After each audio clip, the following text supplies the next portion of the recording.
Baik, kita mulai saja. Bismillahirrahmanirrahim. Assalamualaikum warahmatullahi wabarakatuh. Setelah sekian purnama, baru beberapa purnama kita tidak bersilaturahim. Pak Ocin ya, dengan ruangan barunya yang luar biasa ini. Masya Allah. Syukuran ruang. Syukuran ruangan perpustakaan yang baru.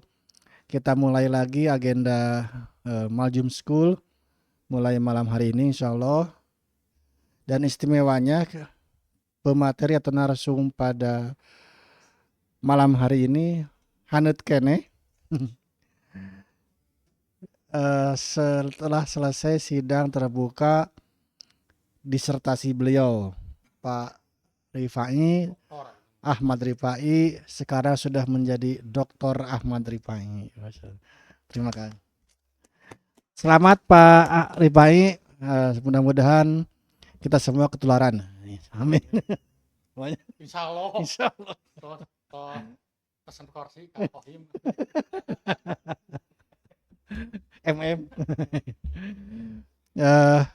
Menariknya lagi, tema yang dibawakan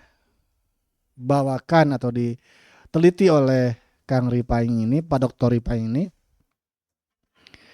yang relate dengan kehidupan sehari-hari beliau yang berkecimpung dalam dunia kebudayaan, hubungan Muhammadiyah dan kebudayaan dan budaya ya dan kebudayaan. Nah, ini bukan karena Pak Gubernurnya sekarang mengarah ke budayaan, enggak, tapi emang penelitiannya sudah lama sebelum Pak Didi menjadi gubernur. Tapi ini bisa jadi masukan nih bagi pemerintah, mungkin ada nanti dalam dalam saran disertasinya tentang kebudayaan di hubungan agama dan kebudayaan itu. Untuk mempersingkat waktu, kami persilakan Pak Doktor untuk menyampaikan pokok-pokok pikirannya tentang agama dan budaya. Silakan Pak. Bismillahirrahmanirrahim. Assalamualaikum warahmatullahi wabarakatuh.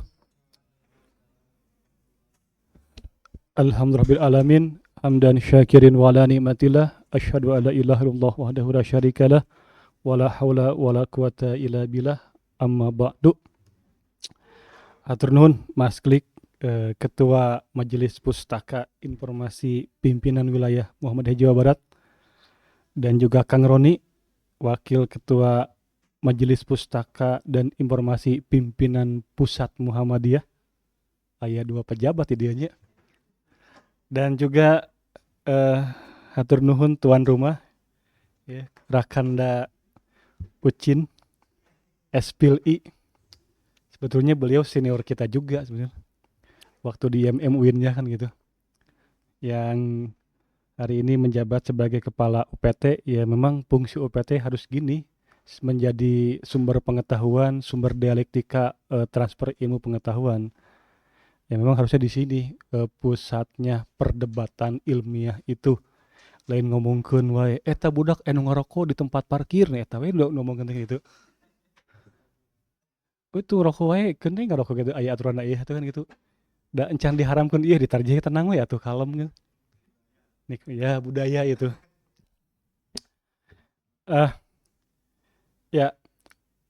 Disertasi yang saya tulis ini adalah agama dan budaya. Sebenarnya nggak ada hubungan dengan Kang Deddy Mulyadi. Ini ditulis tahun 2024 mulai menulis ini. Dikonsepkan 2023 sebetulnya dengan para dosen pembimbing sejak semester 2. Itu gubernurnya masih PJ ya, belum Kang Deddy. Lagi PJ. Jadi nggak ada kaitan dengan KDM atau siapa, memang ini pure keilmuan kan, pure keilmuan yang secara ilmiah bisa kita perdebatkan. Nah di sini singkat saja, kita mungkin banyak ke dialog kan ya. Singkat saja di sini saya ingin memberikan sebuah bukan tawaran idenya sudah ada gitu. Pertama dari bukunya Ahmad Najib Burhani yang terbaru. Sebelum-sebelumnya ada Kunto Wijoyo, sebelum-sebelumnya juga ada Amin Abdullah. Tapi terlalu jauh kalau membahas 2 tokoh tadi. Oke, kalau Pak Ucin, Kunto, Amin Abdullah kenal. Waktu kuliah memang waktu Pak Ucin S1 yang namanya Kunto dan Amin tuh sedang booming-boomingnya kan gitu. Tapi saya nggak akan jauh ke sana. Langsung ke Najib Burhani dalam bukunya Muhammadiyah Jawa. Ada diksi menarik yang ini menjadi catatan bersama kan gitu. Ternyata kelahiran Muhammadiyah itu diawali dari gerakan kebudayaan, bukan gerakan fikih. Bukan tarjih minded gitu kan, itu gerakan kebudayaan. Bahwa gerakan dasar Ahmad Dahlan itu adalah gerakan kebudayaan yang memang terinspirasi dari Al-Quran, dari Ali Imran kan gitu. Ini juga sekaligus mengkoreksi pembelajaran AIK juga sebetulnya. Ting ti mana bijirna eta bid'ah dolalah pinareda awalnya makan gitu. Kan gitu. Itu nggak ada kan gitu ya. Memang gerakan kebudayaan yang mencoba dimodernisasi dengan langkah-langkah yang taktis. Maka ajaran pertama Ahmad Dahlan itu bukan kulu bid'atun dolalah wa kulu dolatun pinar, nggak ada. Ajaran pertama Dahlan itu adalah al-ma'un, bagaimana menarik dimensi agama pada ranah sosial praktis kan itu dimensi. Maka catatan dari Najib Burhani itu dia menyimpulkan bahwa gerakan dasar Muhammadiyah adalah wataknya bersifat kebudayaan, bukan fikih oriented gitu kan. Nah, itu terbukti dari simbol-simbol yang dimunculkan oleh Ahmad Dahlan dan para muridnya. Ya, kesehariannya Dahlan nggak pernah pakai baju koko, nggak pernah pakai baju kearab-araban, nggak ada gitu. Dia menggunakan baju Jawa saja kan gitu. Baju Jawa, adat Jawa keraton, karena Dahlan adalah priai abdi dalam dari Kesultanan Yogyakarta. Nah, jadi mustahil Muhammadiyah bisa berkembang kalau tidak beradaptasi dengan budaya Jawa. Tentunya ini adalah budaya Kesultanan Yogyakarta itu sendiri. Nah, maka di situ Burhani mengatakan bahwa gerakan awal Muhammadiyah adalah gerakan kebudayaan, bukan gerakan fikih kan gitu. Karena terbukti di fase berikutnya seluruh pengurus Muhammadiyah generasi awal terlibat aktif dalam sekaten, gerebegan. Sekaten teh maulud nabi mun di orang mah, gerebegan teh solawatan mun di NU mah kan gitu, terlibat aktif kan gitu. Terlibat aktif di situ. Seluruh pengurus Muhammadiyah menjadi panitia IO lah, panitia organisasi dari acara-acara Kesultanan Kebudayaan Kesultanan Yogyakarta kan gitu di situ. Dan bukti kedua adalah kecintaan Dahlan terhadap budaya itu adalah terlibatnya di dalam perkumpulan Budi Utomo. Budi Utomo adalah pergerakan kebudayaan Jawa kan gitu. Sampai Dahlan wafat pun identitas abdi dalam Dahlan sebagai budayawan Jawa Tulen itu tidak pernah luntur. Nah, maka di situ sebetulnya tesis pertama adalah bahwa Muhammadiyah adalah gerakan kebudayaan, bukan gerakan fikih. Di mana awalnya kulu bid'atun dolalah wa kulu dolatun pinar, di mana awalnya ada TBC. Nah, di situ fase berikutnya ketika Muhammadiyah mulai masuk pada muktamar di Padang ya. Lahirnya ulama dari Padang Panjang, ada Haji Rasul di situ, ada Haji Minangkabau, dan terbentuklah namanya Majelis Tarjih. Nah, terbentuk Majelis Tarjih. Kebetulan para ulamanya berasal dari Sumatera dan pesisir Jawa Timur yang notabene agama kaum pesisiran. Nah, di situ wacana fikih baru menguat. Nah, maka mindset gerakan Muhammadiyah berubah menjadi gerakan TBC, tahayul bid'ah khurafat. Itu yang menjadi tema-tema besar Muhammadiyah adalah bagaimana membasmi TBC, tahayul bid'ah khurafat.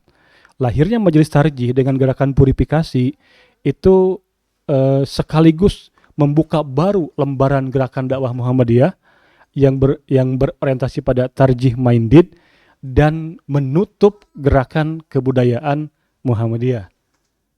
Nah, maka Solihin GP dalam bukunya itu dia menuliskan bahwa ketika Muhammadiyah berkembang dengan gerakan tarjih, di situ Orde Baru masuk. Kenapa Orde Baru masuk? Karena Orde Baru perlu penguatan secara fisik, pemberantasan baca tulis, pencerdasan bangsa. Yang bisa diajak berdamai hanya Muhammadiyah yang bertipikal gerakan rasionalis.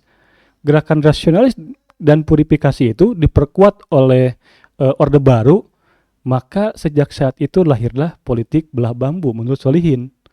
NU ditekan, Muhammadiyah dinaikkan. Karena Soeharto butuh pembangunan, butuh akselerasi pendidikan, butuh akselerasi kesehatan, butuh akselerasi layanan-layanan sosial dan pergerakan yang lainnya. Maka Replitas 1, Replitas 2, sampai Replitas 5 itu Muhammadiyah digandeng oleh politik Orde Baru, memperkuat posisi itu. Dan memang hasilnya ada.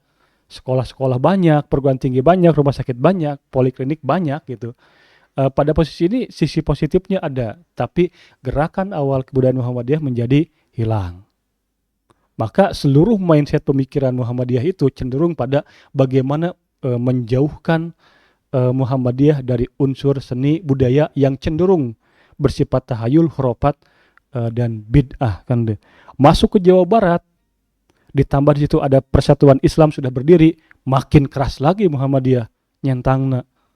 Semua serba bid'ah kan gitu. Semua itu. Nah, maka tahun 95 kritik dari Kunto yang mengatakan bahwa Muhammadiyah adalah gerakan budaya tanpa kebudayaan, maka melahirkan sebuah gagasan baru. Di situ adanya perumusan ulang, peninjauan ulang gerakan kebudayaan. Maka Majelis Tarjih berubah menjadi Majelis Tarjih dan Tajdid. Mulai menerima. Kalau di sini nanti didengar oleh PWM ya nggak apa-apa juga sih, dan ini mah ilmiah gitu. Kantun kewe Pak Ayu Sopyan nggak jawab lagi kan gitu. Ini kan perspektif budaya, bukan perspektif fikih kan ya. Tapi yang saya sampaikan data historisnya ada kan gitu. Data historisnya ada kan gitu. Gitu. Nah, di sini Majelis Tarjih berubah menjadi Majelis Tarjih dan Tajdid. Dan pembaharuan lah gitu ya. Nah, tapi di Munas Tarjih Banda Aceh itu tahun 95 lahir istilahnya konsep seni dan budaya Islam. Budaya diterima bila tidak bertentangan dengan akidah syariah. Seni bisa menjadi media dakwah. Nah, pada Munas Tarjih inilah maka sesungguhnya kebudayaan itu mulai diterima di Muhammadiyah. Nah ini. Tapi kadang gini. Tapi kadang sesuatu yang sudah dimunastarjihkan, kalau itu bukan arena fikih juga kadang nggak mendapat perhatian banyak juga di Muhammadiyah kan gitu ya. Karena tadi cengkraman fikih oriented ditambah lagi kekuasaan Orde Baru yang mendukung itu. Nah, maka alam pikir Muhammadiyah sudah kadung di sini terbaca anti TBC kan, tahayul, bid'ah dan hurufat kan gitu. Padahal tahun 95 pada Munas Tarjih Aceh itu budaya diterima bila tidak bertentangan dengan akidah syariah. Seni dapat menjadi media dakwah. Kesadaran tentang itu sudah ada. Artinya tahun 95 konsep kebudayaan sudah ada dalam Munas Tarjih dan itu resmi. Jadi kalau ditanya bagaimana posisi seni budaya, jawabannya sama seperti Tarjih memutuskan posisi sholat, zakat, puasa kan gitu. Dan sudah dimunas tarjihkan. Kan gitu masalahnya. Cuman kadung mubalik kita sudah kullu bid'atun dolalah wa kullu dolalatun pinar, geus kadung eta hungkul padahal itu menjadi bagian dari Munas Tarjih. Muktamar tahun 2000 Jakarta diperkuat lagi dalam PHIWM. Naskah resmi Muhammadiyah diterima atau tidak sudah terputuskan dalam PHIWM, pedoman hidup Islam organik. Di situ ada budaya. Nah, intinya adalah budaya lokal tidak harus ditolak. Dakwah harus memperhatikan realitas sosial dan kultur masyarakat. Itu tertulis dalam PHIWM, naskah resmi Muhammadiyah. Jadi yang saya sampaikan bukan mengada-ngada, bukan data masih paripang, bukan ngacapi suling itu. Itu ada ayat dasarna iya kan gitu. Ayat kitab suci na PHIWM kan gitu. Asal kan gitu. Kalau di situ ada istilah Islam pencerahan, di situ ada istilah risalah berkemajuan, di PHIWM juga dibahas masalah kebudayaan. Kan gitu. Nah, jadi cuman sayang alam pikir Tarjih belum mengadopsi terlalu banyak konsep budaya. Masih fokus ke yang tadi kan itu ya. Yang tadi. Belum selesai di situ, tahun 2002 Tanwir Denpasar. Lahirlah gagasan baru yang kita kenal di kemudian adalah dakwah kultural. Dakwah yang memperhatikan kecenderungan manusia sebagai makhluk berbudaya kan gitu. Dakwah. Jadi kalau ditanya apa rumusan kebudayaan Muhammadiyah? Iya, jawabannya adalah dakwah kultural. Meskipun di KPI nggak ada mata kuliahnya dakwah kultural kan gitu. Oh, di KPI mata kuliahnya. Nah, tapi di dalam konsep Muhammadiyah ada konsep dakwah jamaah dakwah, ada dakwah komunitas, ada dakwah kultural. Tapi sama juga Korp Mubalik Muhammadiyah alergi juga dengan dakwah kultural kenyataannya. Baik tingkat cabang, daerah, nggak tahu PWM-nya. Pokoknya masalah Allahu Akbar pang tarikna majelis tabligh gitu. Masalah ijazah palsu pang tarikna gitu kan. Gitu. Masalah Jokowi pang tarikna. Tapi dakwah kultural itu suka tidak suka, senang tidak senang tertulis dalam Tanwir Denpasar. Naskahnya ada, diputuskan resmi dalam forum resmi, disahkan oleh pimpinan pusat Muhammadiyah. Tapi sayangnya majelis tabligh juga nggak begitu respect juga dengan dakwah kultural, dianggapnya seni kan gitu. Makanya kalau lihat KDM langsung tahayul, uropat, apalagi ya, Nyiroro Kidul gitu kan. Aneh susunya. Padahal di sini ada pedoman kebudayaan Muhammadiyah kan itu. Itu tahun 2002 Tanwir. Nah, pendekatan dakwah yang akomodatif terhadap budaya lokal. Budaya dijadikan sarana dakwah. Itu kesimpulan dakwah kultural, menerima budaya lokal dan dijadikan sebagai sarana dakwah. Nah, pertanyaannya adalah, kebayang mun mau balik orang ceramah make siga dedi siga ikut pakai kopiah sok kumaha gitu. Jumatan di cemana gitu. Nah, pas tarawih katanya pakot lagot gitu. Pala Jumat talak kan gitu. Kan gitu. Nah, ini Desember dakwah kultural. Belum selesai, tidak selesai, diperkuat lagi pada Tanwir 2003 Makassar. Revitalisasi dakwah dalam masyarakat multikultural ditingkatkan lagi itunya apa? Kapasitasnya kan di situ. Nah, dakwah perlu inovatif dan adaptif, membawa harmoni dalam masyarakat majemuk dengan pendekatan budaya. Nah, itu dengan pendekatan budaya. Jadi tekanan terhadap budaya sudah mulai lebih kencang lagi. Kalau pada Munas Tarjih 95 itu hanya seni boleh dipakai agar selama tidak ada unsur syiriknya atau haramnya. Kalau di Tanwir 2003 sudah ada tekanan lebih dalam lagi. Dakwah harus memperhatikan pendekatan budaya. Yang saya pastikan di kurikulum KPI tidak ada mata kuliah dakwah kultural. Kan gitu ya. Nah, kan gitu. Nah, belum selesai. 2003 Halakoh Tarjih di Surakarta di UMS melahirkan sebuah pemikiran reaktualisasi pemikiran Islam dalam konteks budaya. Atau mungkin itu masih gak NU kita Muhammadiyah kan gitu ya. Nah, nanti kita akan lihat bedanya bagaimana persepsi NU dalam memahami budaya dan bagaimana persepsi Muhammadiyah dalam memahami budaya. Tapi intinya jangan lagi bertanya ari main gitar di Muhammadiyah haram tuh gitu.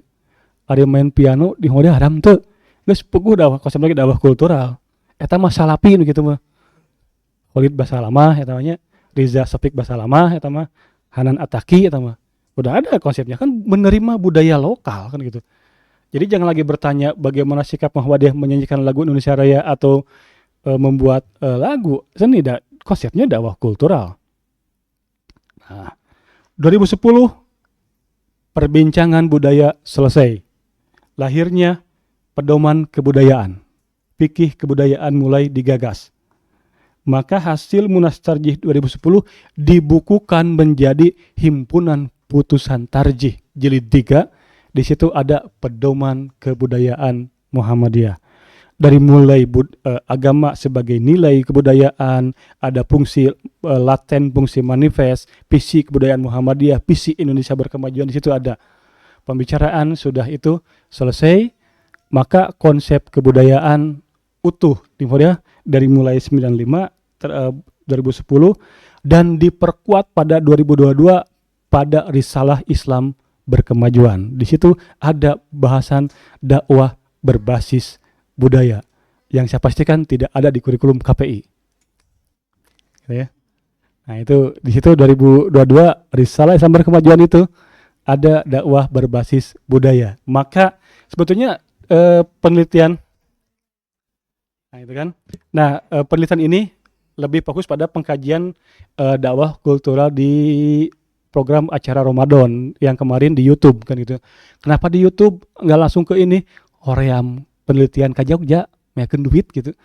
Cukupnya di YouTube kan gitu. Tapi dasar historisnya disebutkan di situ.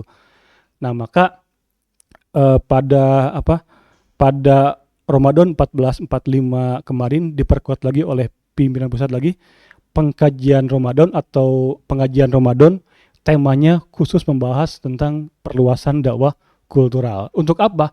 Mengingatkan kembali kepada stakeholder Muhammadiyah, seluruh mubalik Muhammadiyah, bahwa budaya itu bukan sesuatu yang perlu ditinggalkan, tapi dia bagian dari integral kehidupan bermuhammadiyah. Jika wawasan tarjih membahas tentang sholat, zakat, infak, sodako, haji, naundinya asal ubada, seterusnya, maka budaya itu juga bagian dari integral dakwah Muhammadiyah. Sebenarnya pengkajian Ramadan itu, maka di situ ada istilah, ada demitologisasi, ada istilah rasionalisasi, ada demistifikasisasi, dan seterusnya banyak, ada akulturasi, ada integrasi. Yang pada intinya adalah Muhammadiyah menerima konsep kebudayaan yang berkembang, baik itu budaya lokal ataupun budaya global, lalu bagaimana Muhammadiyah menyelupkan atau mengisi budaya itu dengan nilai-nilai Islam. Nah, sehingga menjadi Islam rahmatan lil alamin. Nah, maka apa implikasi Muhammadiyah terhadap kebudayaan? Ini bukan sebuah wacana, bukan sebuah wacana belaka. Pertama, riset dari atau analisa dari Ma'mun Murad, rektor UMJ, mengatakan bahwa perluasan Islam di Spanyol, di Abbasiyah, di Umayyah itu bukan berbasis budaya, berbasis kekuatan politik. Nah, maka ketika sultannya hancur, Islam juga cepat hancur. Turki, kekaisaran Turki yang begitu besar, ketika sultannya hancur, ya Islamnya juga hancur juga. Nah, tapi pendekatan Islam Nusantara itu berbasis budaya, ulamanya wafat, ditikam, juga sudah tidak ada, bahkan dahlan sendiri juga sudah tidak ada, tapi kembang sampai sekarang. Karena apa? Pendekatan berbasis ya mungkin kalian tengenahan daya. Nah itu implikasi. Jadi salah satu integrasi kekuatan Islam di Tatar Nusantara atau di Indonesia, ya salah satunya adalah kekuatan kebudayaan. Bukti berikutnya adalah konflik Timur Tengah itu cukup hanya disentil antara Sunni dan Syiah. Cukup itu saja mereka bisa perang teluk. Orang perang spekernya, cek ieu teh bid'ah, cek ieu bid'ah ge hasanahnya, tarik promo speker. Timur Tengah mahalin speker jempe, rudal nu asup kan gitu. Itu karena memang tidak berbasis budaya. Nah, maka Al-Hidayat memberikan sebuah konstruksi bahwa 85% Al-Quran berbicara konsep budaya.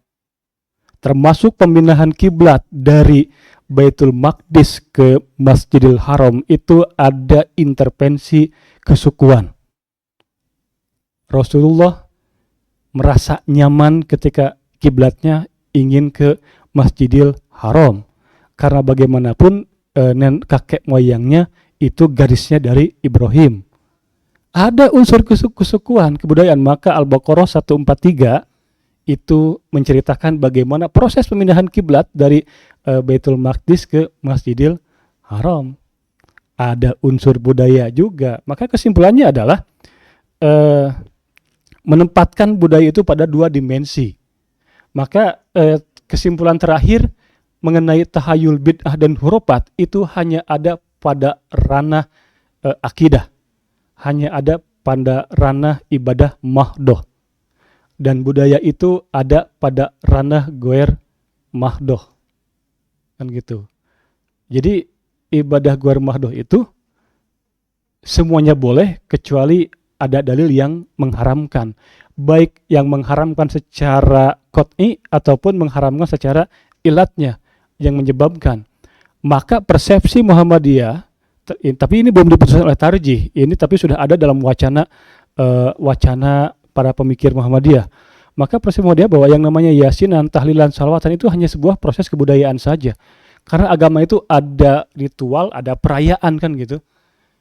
Ya seperti kita sholat Idul Fitri, ritualnya ya sholat di lapang gitu. Perayaannya yang macam-macam. Aya nyengit petasan, ada mulai baju kan itu macam-macam perayaan gitu ya. Aya patuker-tuker kue, aya patuker-tuker kupatnya macam-macam lah gitu.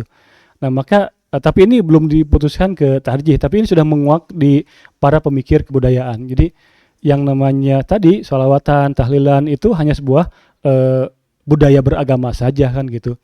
Tidak ada hubungannya dengan pahala kesana kemari kan gitu. Maka kalau orang Muhammadiyah mengadakan yasinan itu nggak ada hubungan dengan mayitnya akan diringankan kuburnya, nggak ada. Itu mah hanya perayaan beragama saja kan gitu, hanya mengisi waktu luang saja. Jadi tidak dihukumi bid'ah seperti Persis, pokoknya kami bid'ah gitu kan. Aya dahareun, ieu dahareun ti mana? Ti tahlilan haram alungkeun tidak kan gitu. Kan gitu. Nah ini. Nah lalu implikasi sosialnya apa? Apa implikasi sosialnya? Apa implikasi sosialnya? Industri kreatif, industri kebudayaan itu tinggi di Indonesia. Apapun bisa menjadi. Jika Muhammadiyah abai terhadap budaya, maka konglomerasi Barat yang akan atau Cina yang akan menguasai kebudayaan. Nanti bisa jadi produksi wayang golek dikuasai ku asing. Da kurang diharamkeun. Gatot kaca eta teh berhala ya teh. Oh iya si cepotnya ya. Nu kieu teh ngaranna teh ya tahayul ya. Nah, kalau Indonesia adalah produksi budaya tertinggi dari mulai batik dan seterusnya. Hampir semua daerah tidak ada kebudayaan yang kuat di sana kan gitu. Maka jika industri kreatif ini Islam atau Muhammadiyah tidak bermain, maka jangan salahkan nanti akan ada kapitalisasi dari negara luar. Karena kita menolak budaya. Kita menolak budaya. Nah, maka jika di sebelah sana Muhammadiyah punya jamaah tani, jika di sebelah kiri Muhammadiyah punya jamaah dari bikers atau dari grup ini, maka sebetulnya sesuatu yang perlu diwujudkan oleh Muhammadiyah memiliki jamaah seniman dan budayawan. Sok ari petani naon? Profesi kan? Profesinya tani gitu. Ari seniman, profesi lain. Profesinya seni. Tinggal bagaimana seni dan budaya itu diarahkan pada aspek yang manfaat dan maslahat, bukan diarahkan pada yang mafsadat. Tapi jalan ini sekali lagi cukup terjal karena paradigma para mubalik Muhammadiyah masih kuat pada anti TBC kan itu ya. Anti TBC. Saya pun sebagai ketua cabang tidak berani ngomong kia di cabang mah karena kayak bid'ah kan gitu. Wanita yang ngomong di PWM yang di kampus da akademiknya, di cabang mah tidak pernah, karena memang mindsetnya jangankan ini. Jadi ada sikap ambigu yang aneh gitu kan, ketika para mubalik Muhammadiyah menerima sukacita seluruh produk tarjih, baik itu tentang keharaman ini, kehalalan ini tuh, tapi mereka agak ngabiri-gedi ketika menerima putusan tentang kebudayaan. Padahal kebudayaan ada pada himpunan putusan tarjih jilid 3. Hatur nuhun. Assalamualaikum warahmatullahi wabarakatuh.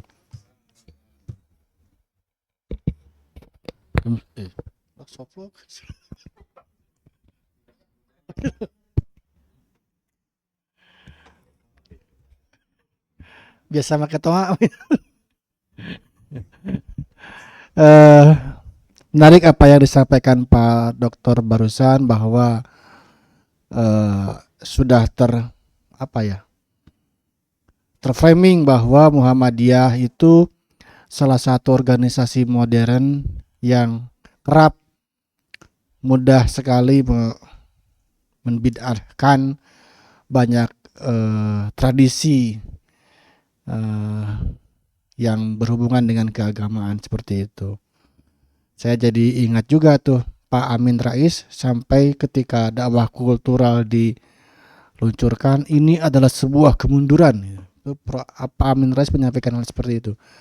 Jadi dakwah, mungkin pemahaman Pak Amin itu dulu dakwah kultural itu mengakomodir ya yang seperti itu. Padahal politik juga itulah sebagai salah satu bentuk dakwah kultural gitu. Kalau dakwah kultural dianggap sebuah kemunduran, berpolitik pun bisa jadi sebuah kemunduran. Tapi kan Pak Amin malah justru terlibat langsung dalam dunia politik praktis. Kita memahami kebudayaan kan tidak selalu hanya dengan seni, kemudian musik yang itu. Kebudayaan itu kan luas. Bahkan komunikasi, kalau Edward T. Hall itu menyampaikan komunikasi adalah budaya, budaya adalah komunikasi. Jadi kita tidak sempit memahami arti dari budaya itu. Jadi kalau dakwah kultural yang disampaikan Muhammadiyah sejak tahun 95 hingga kini tersendat perkembangannya, bisa jadi karena pemahaman budaya itu yang selalu disempitkan dengan seni, seni musik dan lain-lain. Padahal bisa lebih luas dari itu. Menerbitkan buku itu sebuah bentuk kebudayaan Pak Ripanya. Kebudayaan. Kemudian sekolah ilmu pengetahuan juga kebudayaan. Artinya memang kita memahami apa itu budaya itu harus lebih dalam lagi, mengakar lagi pemahaman tentang kebudayaannya itu. Baik, teman-teman sekalian, kita berdiskusi tentang hal ini. Tadi yang di TV punya belum disampaikan ya? Ya. Oh ya. Baik, untuk meramaikan malam Jumat yang dingin ini. Ya di situ yang dingin, sini mah enggak. Silakan bagi yang mau berbagi atau menanggapi atau bertanya, dipersilahkan. Ya, yang belakang ini Bu Punten. Ada mic ya?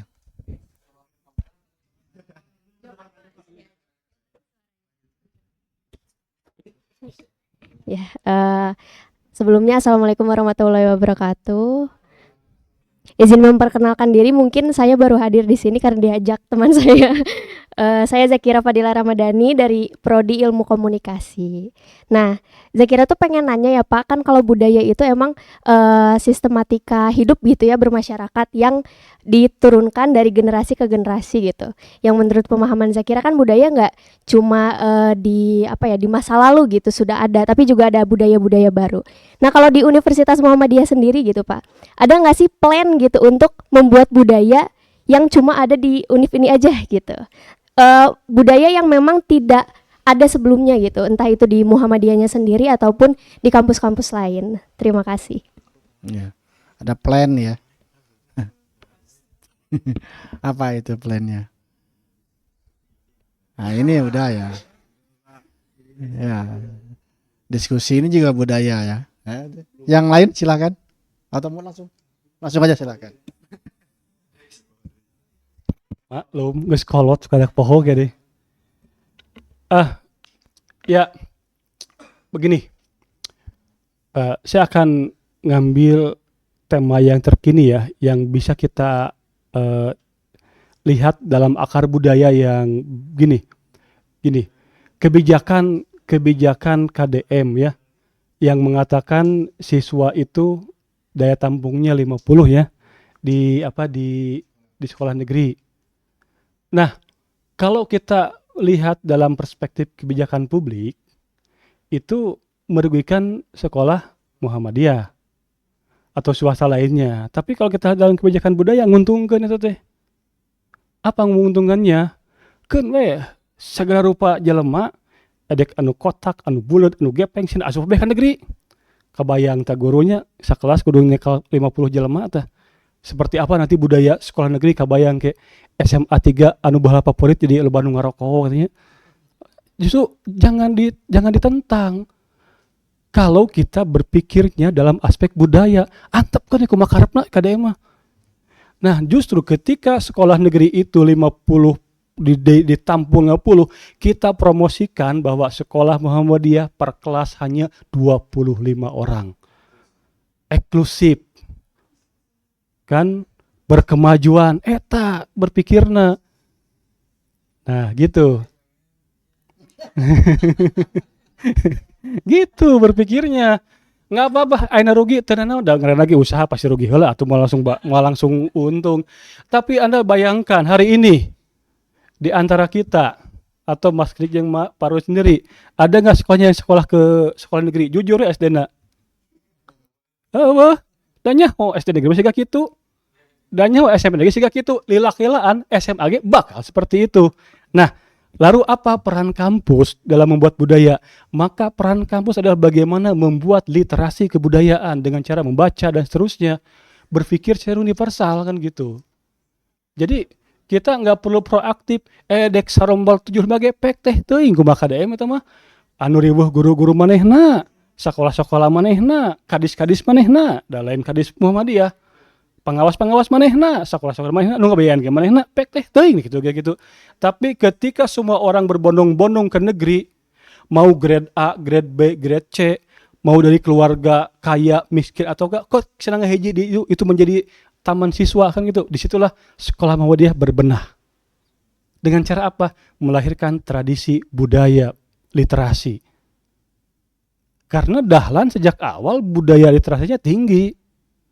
Anda bayangkan selama 3 bulan atau 6 bulan bolak-balik maca Al-Ma'unnya terus bolak-balik. Kenapa? Karena daya literasi Dahlan kuat gitu. Nah, ini bagian dari unsur budaya kan itu. Maka sebetulnya di kampus ini pun yang paling penting adalah bagaimana melahirkan budaya literasi yang tinggi gitu.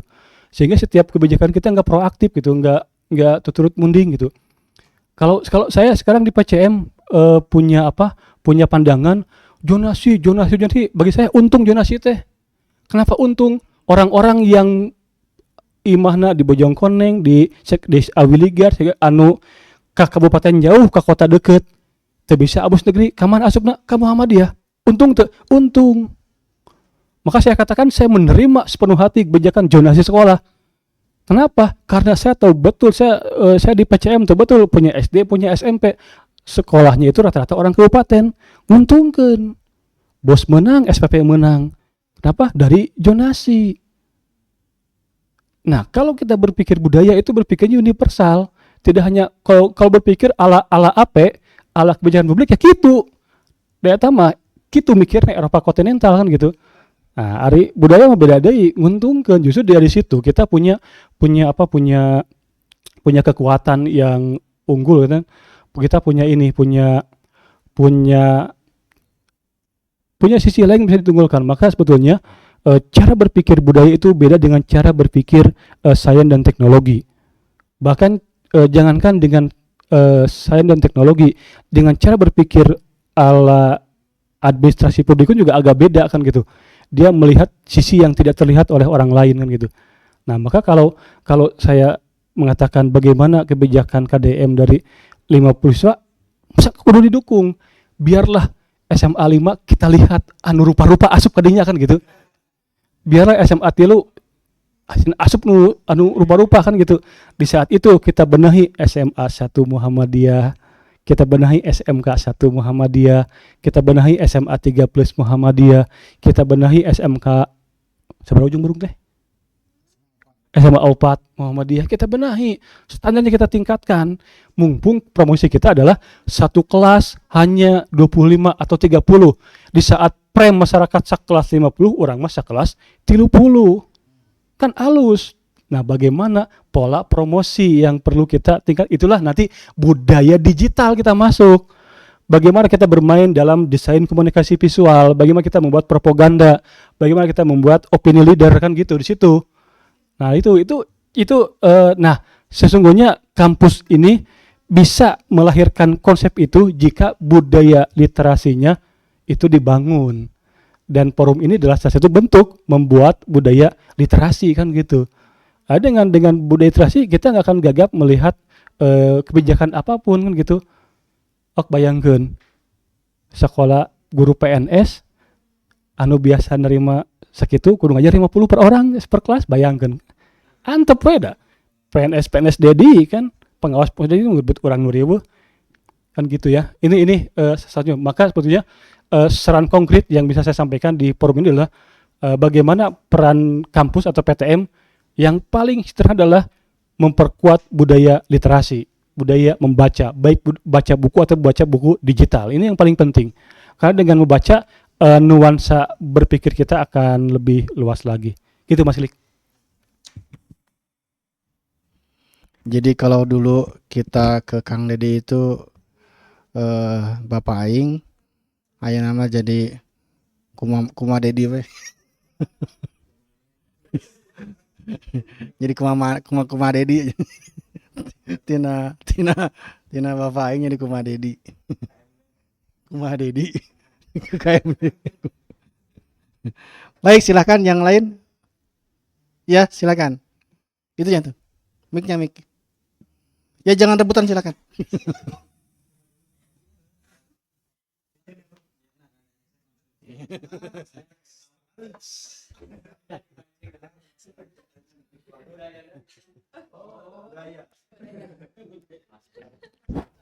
Bismillahirrahmanirrahim.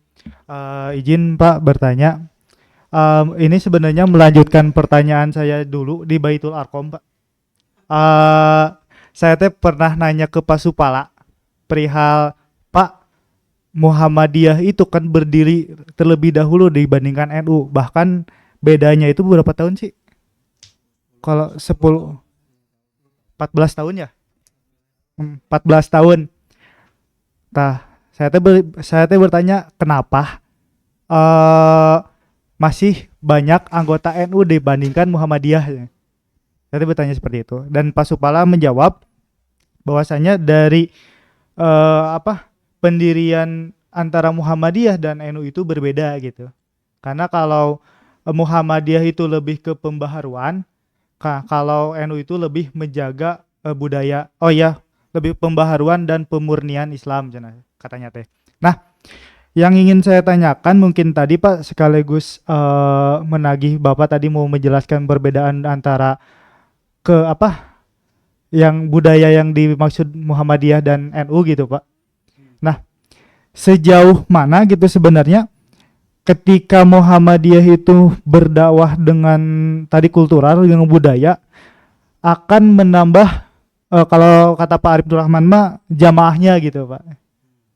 Jamaah nanti bakal nambah atau mual gitu. Dari hasil Muhammadiyah itu berdakwah dengan dengan menyesuaikan budaya tadi yang ada di tadi itu tahun 2000 PHIWM gitu Pak. Itu sih Pak dari pertanyaan saya. Terima kasih.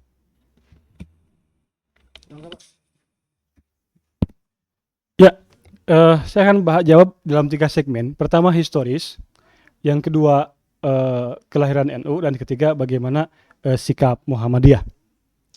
Begini, secara historis, ketika Muhammadiyah berdiri, Muhammadiyah tidak pernah memperkenalkan yang namanya kopiah atau sorban.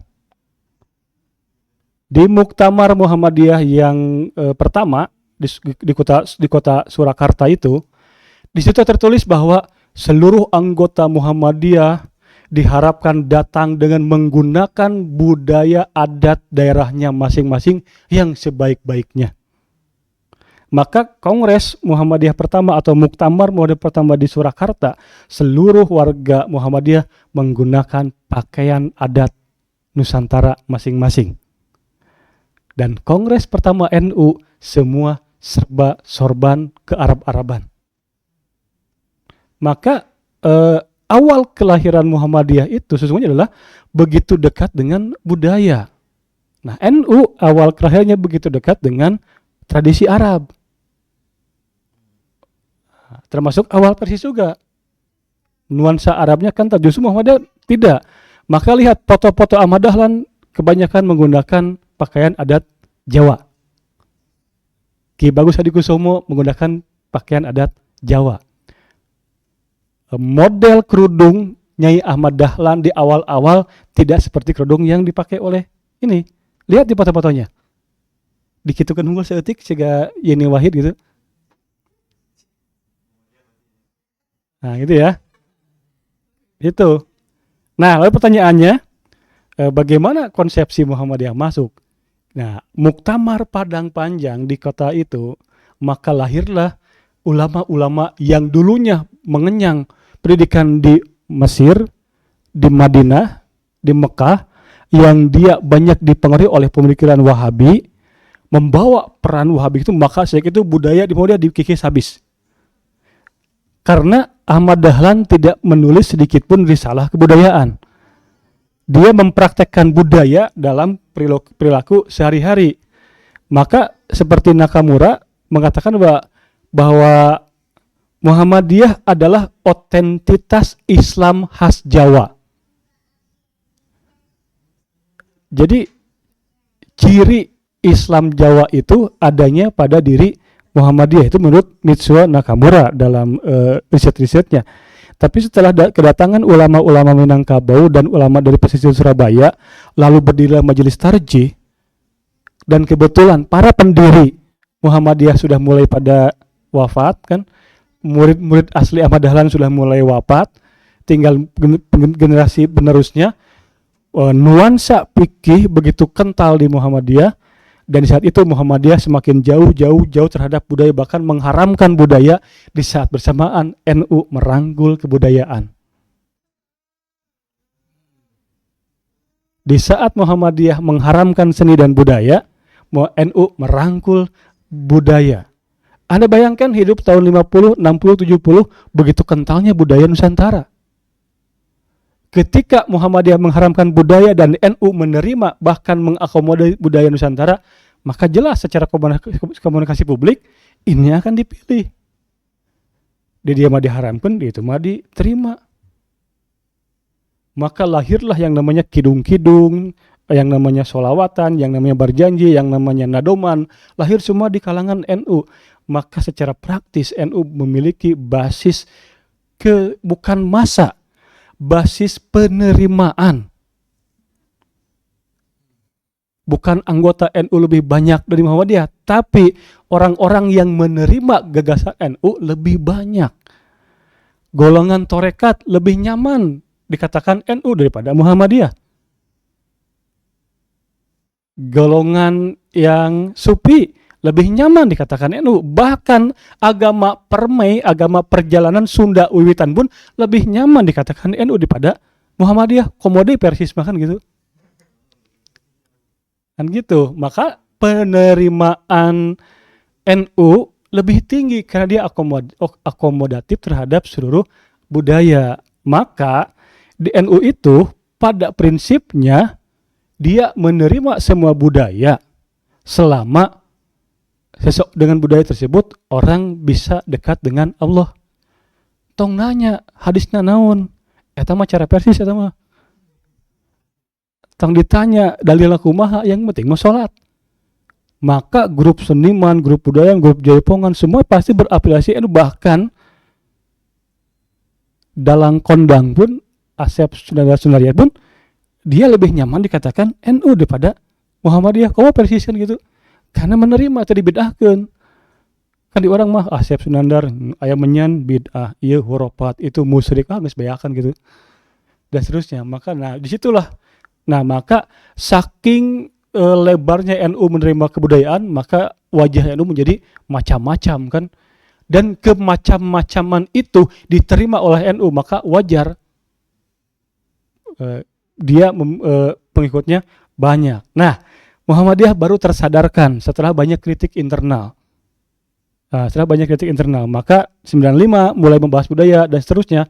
Maka hari ini Muhammadiyah mencoba kembali kepada pondasi dasarnya sebagai gerakan keagamaan yang berbasis budaya. Nah, modernisasi itu bukan sapu bersih terhadap budaya, tapi modernisasi sudah dimaknai sebagai dinamisasi.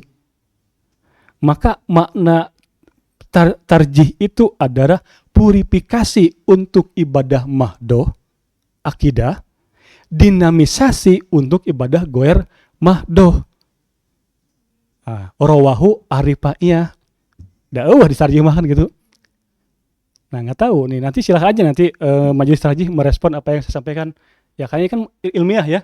Ini belum ilmiah terserah. Nanti kita tunggu bagaimana respon dari Majelis Tarjih PWM kan. Udah saya ketua LSBO PWM sarua kan gitu. Gitu ya. Nah, maka saya memaknai tarjih itu dua, ada purifikasi dalam arti akidah, ada dinamisasi dalam arti kebudayaan. Maka akidah itu masuk pada ibadah mahdoh yang tidak boleh ditambah dan dikurang. Nah, budaya itu masuknya goer mahdoh, bisa ditambah bisa dikurang. Saya nanya, emang tahlilan baca yasin ayat hadisna? Eueuh. Emang tahlilan baca al-waqiah ayat hadisna? Eueuh oge. Emang tahlilan diisi ku tausiah kematian ada hadisna? Eueuh oge. Tapi yang menjadi haramnya tahlilan ada pada ilatnya. Jika dengan tahlilan menyebabkan ahli mayit kudu nganjuk ngahutang, kudu ngamodal tapi kan jadi itu, maka dia menjadi haram. Tapi mun orang kaya raya tahlilan bisa jadi wajib minimal babagi kue.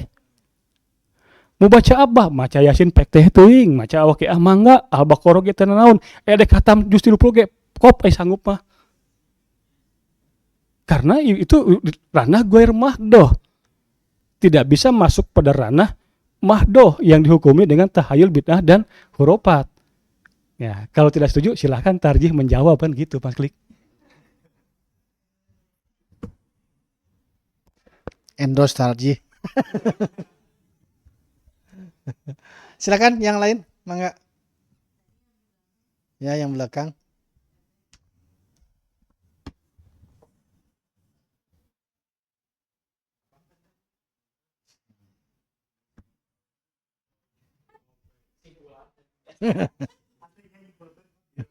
Ya, sok. Pakai.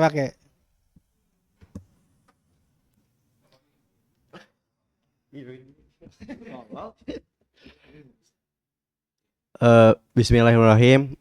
Saya Triana dari Prodi Komunikasi Penyiaran Islam angkatan 2024. Mungkin setelah tadi lebih membahas ke AIK gitu Pak ya. Saya ingin mengkorelasikan ke sejarah peradaban Islam gitu Pak. Kan Islam itu datang terakhir, berarti jika menggunakan teori sejarah Islam itu yang paling sempurna gitu Pak. Ketika melihat nabi-nabi yang ratusan ribu terbagi di seluruh dunia dan ya mungkin itu kan dimasukkan keagamaan Islamnya itu melalui kebudayaan gitu Pak. Nah, apakah melihat semua tadi nabi-nabi yang ratusan ribu itu turun dan menggunakan kebudayaan dalam menyampaikan Islamnya, apakah benar ada yang mengatakan bahwa paradigma bahwa agama itu Tuhannya itu hanya satu gitu. Jadi melihat tadi ke kebudayaan, ya melihat misalnya pada waktu itu datang ke Sunda gitu. Sunda Wewitan gitu agamanya, tapi menyampaikannya secara kebudayaan gitu Pak nabi itu. Apakah seperti itu apa tidak? Terima kasih. Baik. Saya ambil contoh. Ibadah Idul Kurban. Mencit sapi atau domba. Lalu akikah. Mencit domba atau kambing. Pertanyaannya, dari mana Rasul memulai akikah? Apakah dahulu sudah ada akikah sebelum Rasul? Maka jawabannya ada. Akikah itu ada. Tradisi bangsa Arab kalau melahirkan anak selalu akikah. Bedanya apa? Ketika akikah di masa jahiliyah itu, seekor kambing atau domba dipencit, dipersembahkan untuk Lata dan Uzza. Maka darahnya itu dialirkan kepada ke bayi itu dari ujung kepala sampai ujung rambut dengan dengan mantra-mantra tertentu. Itu tradisi akikah di masa jahiliyah. Termasuk kurban. Pada bulan tertentu masyarakat Arab selalu kurban. Tapi bukan untuk Allah. Untuk sesembahan yang mereka persembahkan.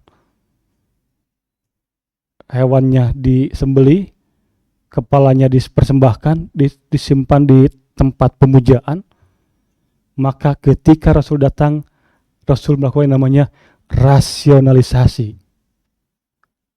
Rasul membuat namanya deradikalisasi. Ibadah kurbannya tetap ada, modelnya sama, tapi bentuknya yang dirubah. Kambing nak tadi ganti ku entok jeung soang anggar kambing, tapi tradisinya dirubah. Ada syarat dan ketentuan hewan mana yang boleh dikurbankan, usia berapa dikurbankan, bagaimana cara penyembelihannya, apa yang harus disampaikan ketika hendak menyembelihnya, berapa bagian yang harus dimakan oleh si pengkurban, berapa bagian yang diberikan kepada fakir miskin. Begitupun ketika akikah. Maka Rasul itu adalah merubah bentuk, merubah cara mempertahankan bentuk. Namanya dalam bahasa antropologi adalah rasionalisasi terhadap budaya. Tawaf, muter. Apakah asli dari Islam? Apakah orang Jiran gak ada tawaf? Apakah ibadah haji itu hanya ada ketika Rasul dapat wahyu? Sudah ada. Ritual haji sudah ada, dari mulai pembacaan syair, dari mulai nyanyian-nyanyian Arab kan, sampai mabuk-mabukan, sampai ada yang tawaf sambil minum khamar, seterusnya sampai di puncaknya itu adalah terjadi perjinahan di depan Ka'bah. Itulah puncak haji pada zaman jahiliyah. Apakah Islam tidak mengadopsi tradisi haji? Diadopsi, tapi yang dirubah adalah caranya. Enggak seperti itu. Yang dikondali oleh ahli fikih ada haji tamatu, ada haji ini terusnya kan gitu. Nah, pendekatan kebudayaan Rasul sudah ada sejak awal. Terakhir, yang paling monumental ketika perang pertama itu, lain perang Hondak, perang Badar ya, perang Badar, semua tawanan. Rasul datang, wahai kaum Arab, anu bisa maca cung, abdi Rasul, daek ajarkeun, daek sok ajarkeun sahabat, bebas. Yang bisa nulis, cung, saha. Yang bisa, sok ajarkeun sahabat. Kenapa? Karena Rasul tahu tradisi membaca, menulis itu wajib dimiliki oleh para sahabat. Sementara SDM-nya tidak ada. Bukankah itu akulturasi budaya? Anda bayangkan seorang muslim belajar ke orang kafir cara baca dan nulis, tapi bukan itu cara berpikir Rasul. Sahabat banyak yang nentang, tapi Rasul berpikir visioner. Tradisi membaca dan menulis harus dimiliki oleh umat Islam. Maka dari situ lahirlah Salman Al-Farisi, lahirlah beberapa sahabat yang pandai membaca menulis, dan mereka dibebaskan setelah bisa membaca dan pulang ke Mekah henteu nagogoreng Islam. Bahkan banyak yang menyebarkan kebaikan Islam dan dia masuk Islam gara-gara diperlakukan dengan baik oleh Rasul. Bukankah itu pendekatan budaya? Terakhir, perjanjian Hudaybiyah. Sahabat protes, bahkan Umar pun protes. Kenapa Abu Sufyan harus diberi kedudukan yang tertinggi dalam perjanjian itu? Padahal tinggal tebas kayak beres kan gitu. Umar mencak-mencak kan, semua sahabat marah-marah, tapi Rasul tidak. Kenapa? Karena Abu Sufyan simbol kepala suku. Ketika kepala suku dapat, maka yang lain pun akan dapat. Maka Rasul menggunakan pendekatan kebudayaan. Barang siapa yang ingin selamat, maka berlindunglah di kediaman Abu Sufyan. Barang siapa yang ingin selamat, maka bergabunglah dengan aku Islam. Barang siapa yang ingin selamat, maka diamlah di Ka'bah. Kebayang kafir beledegan di hargaan, nu hayang salamet cicing di imah uing gitu kan. Setelah itu Abu Sufyan datang kan ke Rasul, wahai Rasul, kenapa engkau berkata seperti itu? Kan Rasul jawab, aku tahu engkau sangat cerdas, aku tahu engkau sangat pintar. Alangkah bermanfaatnya jika kecerdasan dan kepintaranmu digunakan untuk berjuang di agama Allah. Dicarikan kan? Sugan Rasul teh ari maneh kan gitu. Datang wanan ka ditik itu kan. Diangkat derajatnya sebagai manusia berbudaya. Maka Abu Sufyan gak pikir panjang, hari itu langsung dia menyatakan keislamannya di depan Rasulullah meskipun pemajikannya acan. Setelah orang tahu Abu Sufyan memeluk Islam, tercapai semua pengikutnya langsung sama-sama memeluk Islam. Maka Futuh Mekah dilakukan tanpa ada pertumpahan darah. Apakah itu gerakan politik, gerakan ekonomi, atau gerakan kebudayaan? Sejarah yang kita baca Ibnu Hisam adalah sejarah peradaban Islam versi fikih.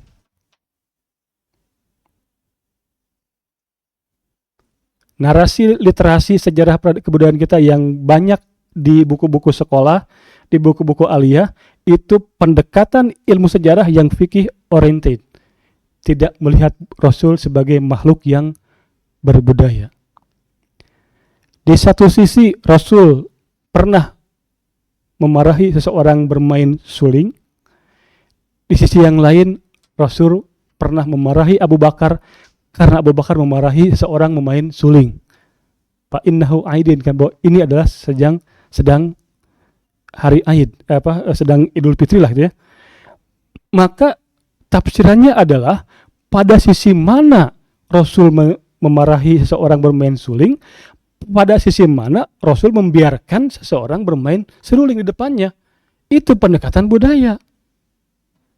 Tidak semua dipukul rata. Nah, di situ sebetulnya akar dari dakwah kultural situ kan itu. Maka hampir sebagian besar dakwah Rasul menggunakan pendekatan budaya. Terakhir, perang Hondak.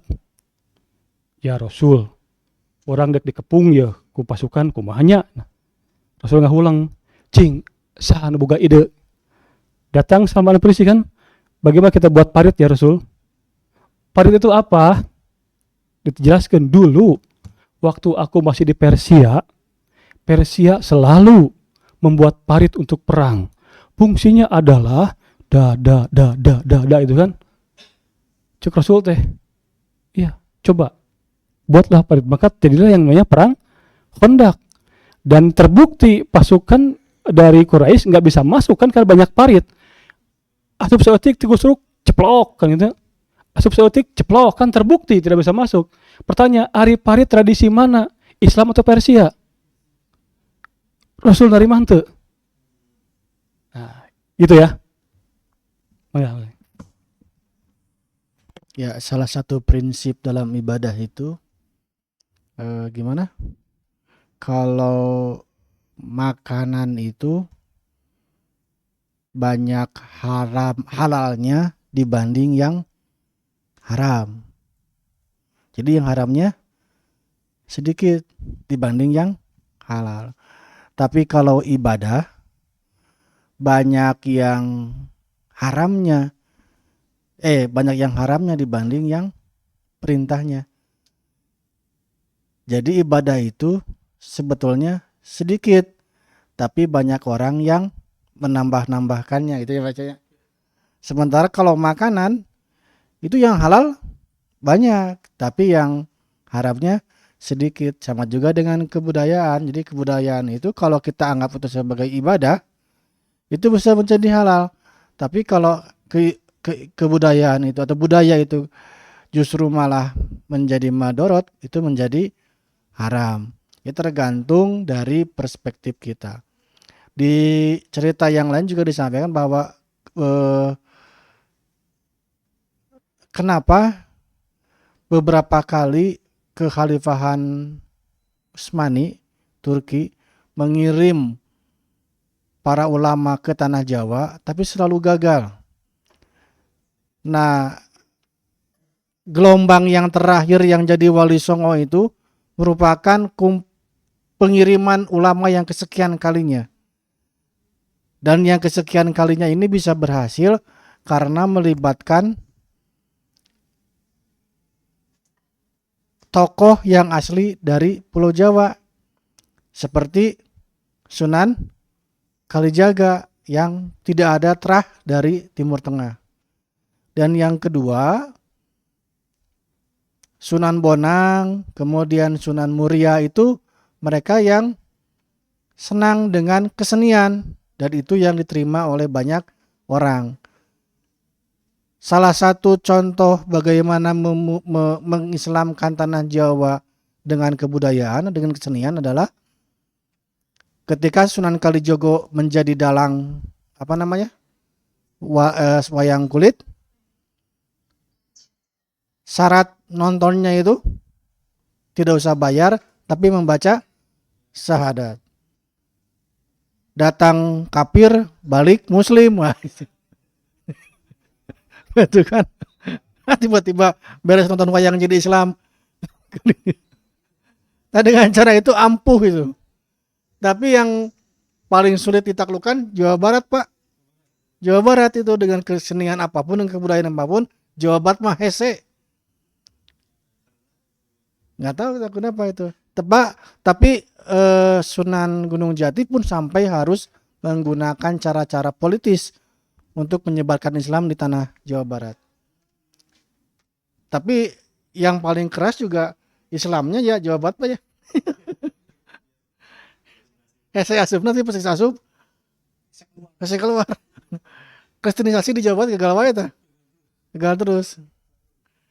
Dibanding di Jawa Tengah lebih mudah goyangnya, tapi kalau Jawa Barat masuknya sulit Islam ke Jawa Barat, tapi begitu sudah pada muslim semua pada kuat-kuat tuh keislamannya ya, termasuk yang ada beberapa nilai. Jadi ketika berbicara Sunda dan Islam ada beberapa nilai yang yang di situ agama lain nggak punya. Contoh, dalam tradisi kesundaan itu kita mengenal yang namanya sebuah ajaran luhung. Indung Tungku Rahayu Bapak Tangkal Darajat. Itu tidak ada di Kristen, nggak ada di Hindu, nggak ada di Buddha. Tapi ketika disodorkan konsep Islam, umuka abika asup. Karena Indung Tungku Rahayu Bapak Tunggul Darajat masuk. Jadi nilai filosofi Sunda itu banyak yang masuk relate dengan Islam. Dari situ ketika Islam masuk itu maka dia susah keluar. Banyak ajaran berikutnya yang menjadi cikal ini kan, bibit bebet bobot itu ada di tradisi Jawa. Nah, tradisi Sunda egalitarian. Kenapa? Karena dalam tradisi Sunda punya prinsip nu dosa mah indung bapana, budak mah teu boga dosa naon. Kullu muladun yuladu alal fitrah. Maka ketika Islam menjelaskan konsep itu cocok. Yang di Jawa tidak ada. Di Jawa tetap bibit bebet bobot masuk di Jawa. Termasuk di kebudayaan Minangkabau masuk. Geras keturunan kan gitu. Ini yang menyebabkan relate-nya Islam dengan Sunda itu agak kuat tuh, ajarannya banyak. Silih asuh, silih asah, silih asih, silih pekaheman. Itu semakna dengan Ar-Rahman dan Ar-Rahim kan gitu. Kan gitu sebetulnya, semakna di situ. Ya, ujungnya walas asih, ujungnya kan gitu. Itu di situ filosofi Sundanya di situ. Di situ. Jadi banyak ajaran-ajaran Sunda yang memang yang berikutnya masalah politik kenegaraan. Salah satu filsafat yang dipakai dalam tradisi Sunda adalah seorang pemimpin harus berbaur dengan masyarakat. Pemimpin tidak boleh memakai baju mewah sendiri di saat masyarakatnya memakai baju lusuh. Maka ketika rasa masyarakat lusuh, pemimpin harus pakai baju yang lusuh. Ketika masyarakat baju sudah mewah, maka pemimpin boleh menggunakan baju mewah. Itu relate dengan tradisi Islam. Jawa beda. ada kasta. Ada santri, piai, abangan. Ada menak, ayah, cacah. Nah, makanya di situ sistem egaliternya agak masuk di Sunda itu. Maka Sunda itu termasuk yang agak susah ditaklukkan, tapi setelah masuk susah juga keluar. Karena apa buktinya? Semabok-maboknya orang Sunda tetap itu kita asup bisa nembung. Aing mah Islam kan gitu. Baik sholat setahun sekali ge penting mah Islam kan gitu. Nah, makanya Islam itu di Sunda berubah dari din agama formal menjadi kultur. Itu bedanya. Maka orang Sunda yang sudah mengenal Islam, dia rata-rata menempatkan agama sebagai budaya, diterapkan. Tapi orang Jawa atau orang Sumatera ketika ada Islam tetap menggunakan hukum adat, hukum waris di Jawa, tetap menggunakan hukum adat meskipun ada hukum Islam. Tapi di Sunda mah henteu, begitu tahu Islam tetap hukum Islam dulu. Setelah hukum Islam diterapkan baru hukum adat keluar kan gitu. Nah, kieu ari ceuk Islamahnya aa teh lalaki menang 2. Nah, neng teh menang hiji da awewe nya. Tah, ayeuna mah ku A ditampi heula hak waris teh A menang 2, sepakat, salaman, deal nya. Nah, ieu mah kabijaksanaan anu jadi lanceuk. Urang bagi rata, dah hukum Islam geus jatuh dulu. Di Jawa tidak ada seperti itu. Apakah sah? Ijab kabul terjadi dulu. 2:1 terjadi dulu. Disahkan, semua salam-salaman kan? Salaman kan? Sah, berarti hukum Islam sudah terbentuk. Nah, di situ budaya masuk. Ayeuna mah da saindung sabapa tanggung jawab jadi lalaki, urang bagi rata ieu mah kebijaksanaan nu jadi lanceuk. Kan jatuhnya jadi infak bukan waris. Nah, seperti itu. Nah, itu jadi ketika di Sunda itu Islam masuk lalu dimasukkan menjadi sebuah tradisi. Kalau di Jawa lain Islam sebuah din, sebuah sistem. Maka ketika ada hukum ini, hukum Islam nomor 2 yang berlaku hukum adat dulu. Kalau hukum adat nggak selesai, baru hukum Islam yang masuk. Nah, itu tipologi antropologi ya sebetulnya seperti itu. Ada lagi yang ingin menyampaikan? Silakan. Mic-nya.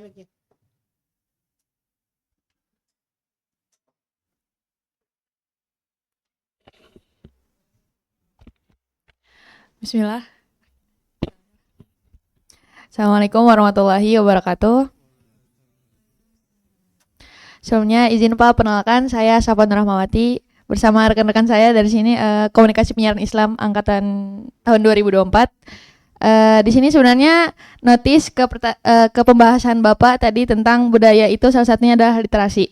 Nah, kebetulan Pak di sini kita ada dari komunitas budaya BLL Bandung Lautan Literasi. Ini ternyata ada beberapa teman-teman dari BLL. Jadi kita ya bisa dikatakan gitu ya. Relate sama pembahasan Bapak tadi bahwa sebenarnya apa yang kita notice di kampus ini sudah ada pergerakan untuk literasi. Bahkan yang saya lihat mahasiswa itu independen membuat kegiatan tentang literasi. Cuman pertanyaannya adalah beberapa kegiatan tersebut saya rasa kurang adanya support dari kampus. Nah, kalau menurut Bapak sendiri bagaimana tuh kira-kira kontribusi dari kampus untuk mendukung kegiatan literasi ini menjadi budaya? Bahkan tadi kan disebutkan juga dakwah kultural ini. Kira-kira kalau dari Muhammadiyah sendiri, sebenarnya ada 2 pertanyaan ya Pak. Kontribusi kampus, kemudian bagaimana Muhammadiyah sendiri menyambut dakwah kultural ini. Kedepannya kira-kira Muhammadiyah bakal lebih terbuka tentang dakwah kultural ini seperti NU, karena kita melihat tadi kan NU sangat banyak penerimaannya karena sangat terbuka dengan yang namanya budaya. Terima kasih. Wassalamualaikum warahmatullahi wabarakatuh. Ya, yang pertama mungkin saran ya, karena saya bukan pejabat di kampus ini ya.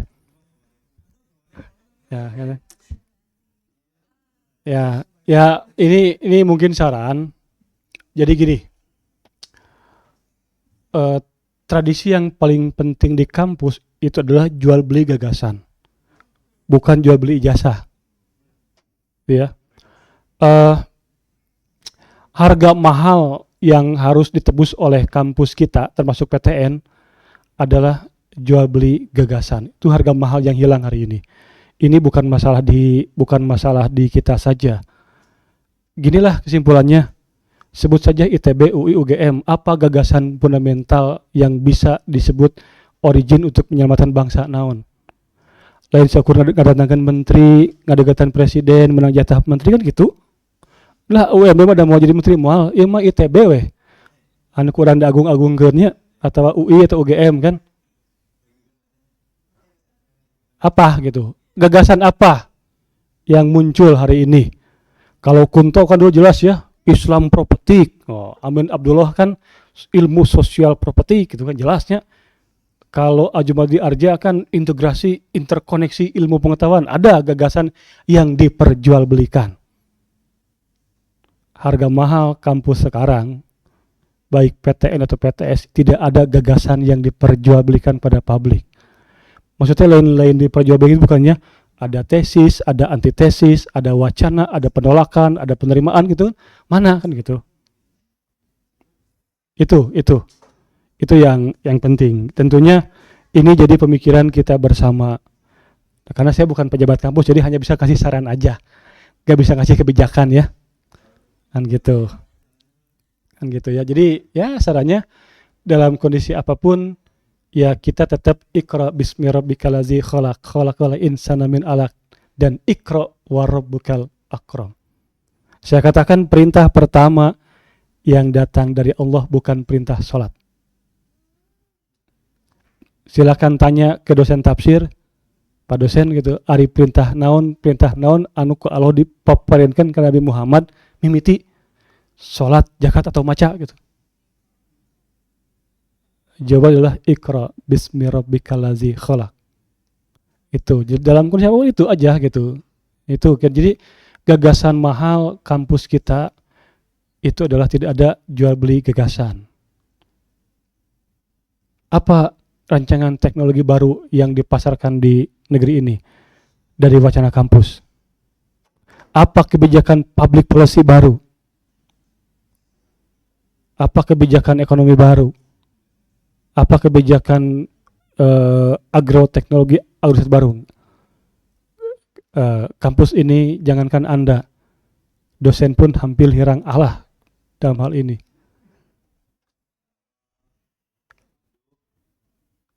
Kalau Anda tracking lagi, berapa dosen yang paham filsafat? Bukan masalah karena UIN, bukan. Tapi revolusi industri, revolusi Prancis berdasar dari sebuah filsafat, penggagasan awalnya. Kita senang ngutik-ngutik produk, tapi lupa bagaimana membuat produk. Tradisi filsafat di kalangan perguruan tinggi itu sudah mulai hilang. Gitu. Padahal di era Abbasiyah Umayyah tradisi filsafat itu kencang juga, sehingga melahirkan Salman Ibnu Rus, Ibnu Sina dan lainnya. Kenapa nggak ada adu tawar gagasan? Karena nalar berpikirnya semakin dipersempit. Jangankan kalian mahasiswa, dosen pun juga sama. Itu ya, ini saran penting. Buka tradisi membaca itu kan itu. Itu saran penting. Jadi itu. Yang kedua apa, lupa lagi saya. Oke, pertama secara konsep dan gagasan sudah utuh. Kalau ditanya bagaimana ke depannya, itu pertanyaan riset sebetulnya. Saya nggak bisa jawab, harus di riset dulu gitu ya. Apakah positif atau negatif gitu kan.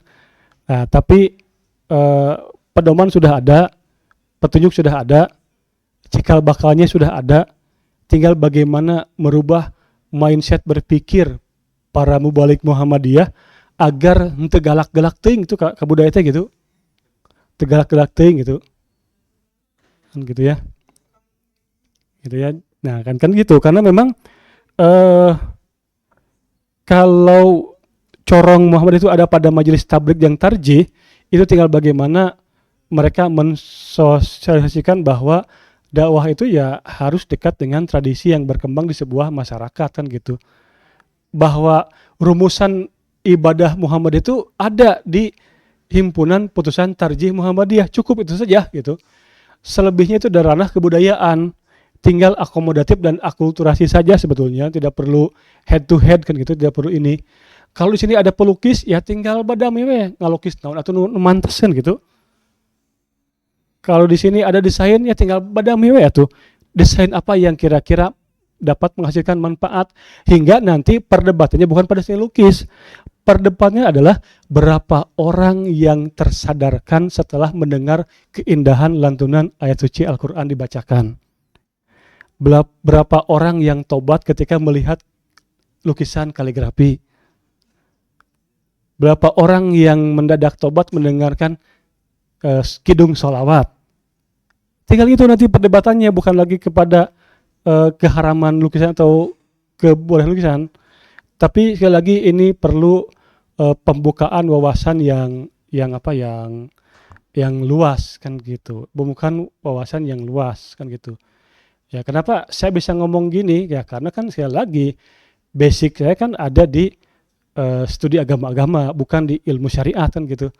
Kalau fikih mah ya mungkin saya mau ngomong kieu rada hati-hati kan, loba bid'ahna kan gitu. Tapi sekali lagi kalau budaya nggak disentuh celaka juga. Anda bayangkan nanti budaya kita dikelola oleh asing dan asing. Orang sibuk ngeharamkan, mereka ini kan gitu. Lebih bahaya mana jaipongan dikelola ke Muhammadiyah dikelola ke orang Inggris? Bisa jadi jaipongan syukur pakai cabut hunggul di Inggris mah. Ya bagi dia kan komersialisasi, yang penting komersil, menang duit. Mending dikelola ke Muhammadiyah, minimal ditiungan kan, gerakannya disesuaikan kan gitu. Ente lo bating belakokna kan gitu. Atau dirubah tariannya agak lebih soft kan, tapi kan budayanya ada kan gitu. Kan gitu. Lebih bahaya kumaha kacapi suring dibacakan di pengajian atau dibacakan di gereja. Sementara notasi Daminatila itu adalah perlawanan terhadap notasi barat yang do re mi fa sol la si do. Do re mi mah 7 tangga nada, do re mi fa sol la si. Islam 5, Daminatila. Itu adalah warisan dari Wali Songo. Kenapa 5? Itu adaptasi dari rukun Islam. Lebih bahaya mana musik dikelola oleh kita atau dibiarkan oleh orang barat? Kita tidak ngadopsi ku orang mau dipakai yang eling kan? Dirubahkan eling umat muslimin muslimat hayu orang sholat gitu. Iya makan apa C kan gitu kan? Terjelaskan gitu. Gitu. Ini cara berpikir budaya ya, bukan cara berpikir fikih ini kan gitu. Nah, maka sekali lagi apa yang saya sampaikan silakan tanggapi oleh majelis tarjih PWM gitu ya. Baik, untuk yang masih ada, silakan. Silakan. Bisa mic.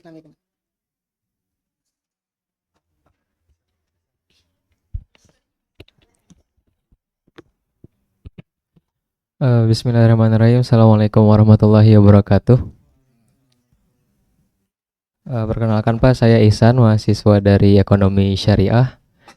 Di sini mungkin ada beberapa pertanyaan gitu Pak ya, yang ingin saya tanyakan terkait dialog dan diskusi kita di malam hari ini.